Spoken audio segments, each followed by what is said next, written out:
अभी तक।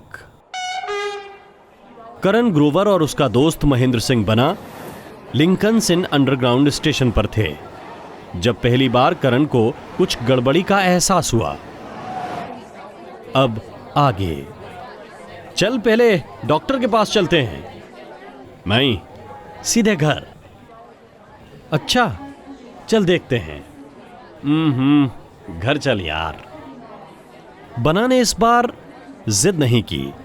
मुझे मालूम है कि जब तक मैं ठीक नहीं हो जाऊंगा या उसे सब कुछ सच नहीं बताऊंगा, उसे दुनिया में किसी चीज से कोई मतलब नहीं होगा।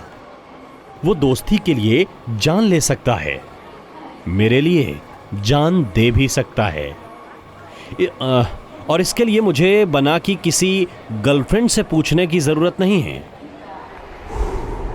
हमारी दोस्ती ऐसे ही तो हुई थी। पहली ही बार में वो मेरे लिए जान देने पर उतारू हो गया था। पागल। हाँ, पहली ही बार में।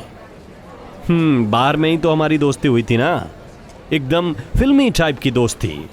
वो किसी लड़की के गर्लफ्रेंड ना बन पाने या बनकर हाथ से निकल जाने का गम सेलिब्रेट करने आया था, और मैं शायद यूं ही। मेरे बाप की बरसी थी। Dad, I love you, miss you so much. वो अक्सर मुझे यहीं लाते थे। One for the road. Road पे कौन साला दारू पीता है? वो बार भी क्या था, सब्जी बाजार था एकदम, दिल्ली हाट के माफिक। हर स्टूल पर दोपहर से कोई ना कोई लदा रहता था। वीकेंड पर तो अमेरिकन्स पी के टंकी हो जाते हैं। बना यही मिला था। साला उसकी शक्ल देखकर ही मैं समझ गया था कि ये एक नंबर का छिछोरा है। और वो छिछोरा भी सीधे मेरी टेबल पर ही आ गया था। जब तक कि मैं कुछ कहूं, वो छिछोरा मेरा हाथ अपने हाथ में लेकर शुरू हो चुका था। शायद पहले से ही एक आध पैग लगा चुका था, या बिना पिए ही उस माहौल के सुरूर में था। Hi bro, glad to meet you. I am Bana, Mahendra Singh Bana from India, senior programmer Microsoft, highly qualified person from my native place, and you?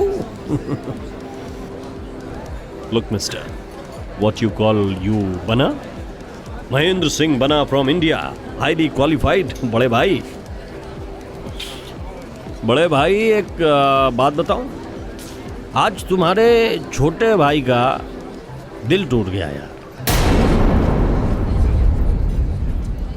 She can't love me.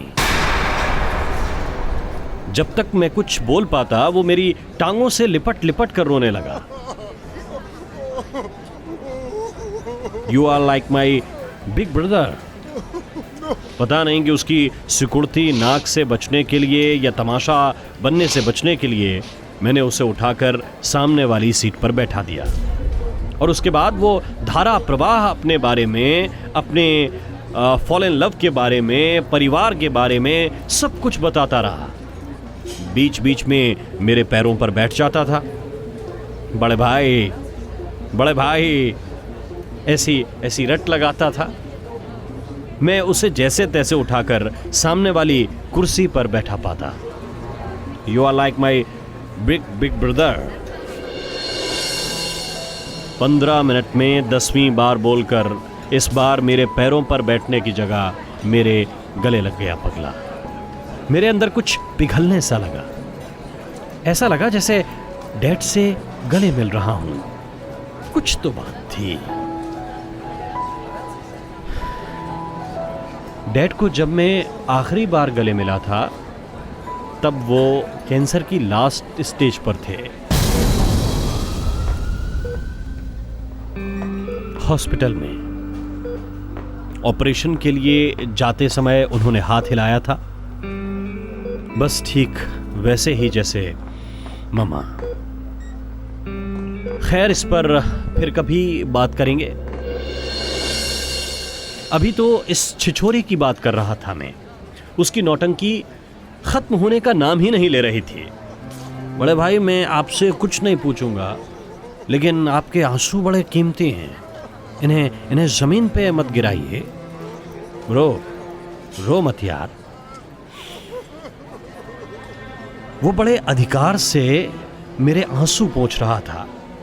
मेरा दिल चाह रहा था कि फपक कर रो पड़ूं और उसके गले लग जाऊं। कमबख्त देसी अमेरिकन्स। लेकिन पिक्चर तो अभी बाकी थी मेरे दोस्त। हमारी दोस्ती की परीक्षा भी अभी बाकी थी। जब उस 6.5 फुटिया अमेरिकन ने अमरीश पुरी की तरह कहते हुए मुझे धक्का देकर मेरी कुर्सी छीन ली और वापस जाने लगा, तो वो मरियल सा बना उससे भिड़ गया। बाकी की कहानी तो आपने कई फिल्मों में देखी होगी, सो यहां रिपीट करने का कोई फायदा है नहीं। पहले मेरी ही आंख खुली थी। हम बार के बाहर पड़े हुए थे, वो सूजे हुए गालों के साथ और मैं अपने फटे हुए कोट के साथ। बेहोशी में भी उसके मुंह से साले हरामजादे, बड़े भाई की कुर्सी लौटा दे, इस तरह के डायलॉग निकल रहे थे।